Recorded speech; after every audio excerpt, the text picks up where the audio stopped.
I think it's important to talk about burnout. I know we've all heard the term burnout. We talk about it a lot in so many aspects of our lives. But the one thing I wanted to talk about was women in burnout.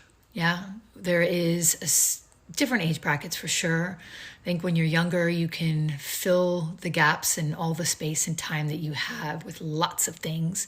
And there's a certain urgency that we have that, we must accomplish, we must do. We got to fulfill every waking moment with something to do, whether it's socializing, whether it's family building, whether it's career building.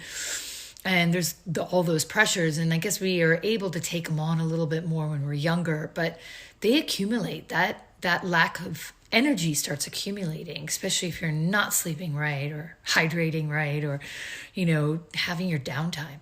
And it's essential to understand that, I'd say even when you hit the 40 button and above, you got to give yourself a little bit of that time. You have to give yourself downtime.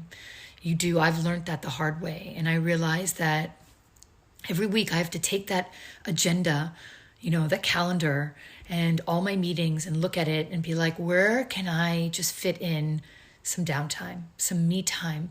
And if that means canceling something or not attending that social event or not being able to socialize with my friends or not being able to take that Zoom meeting or that in-person meeting and, just put it out for another month, then that's okay. Life will go on. And accepting that and acknowledging that and knowing that that is actually more important to do than actually trying to shove everything possible within that week is really important. Also, don't add to your to-do list, please.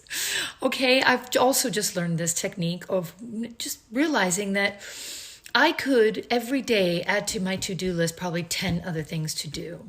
And now I'm making it a priority to just do the to-do list on a Monday and not add to it at all.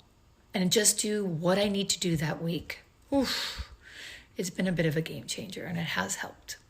And I hope it helps you too. Big love.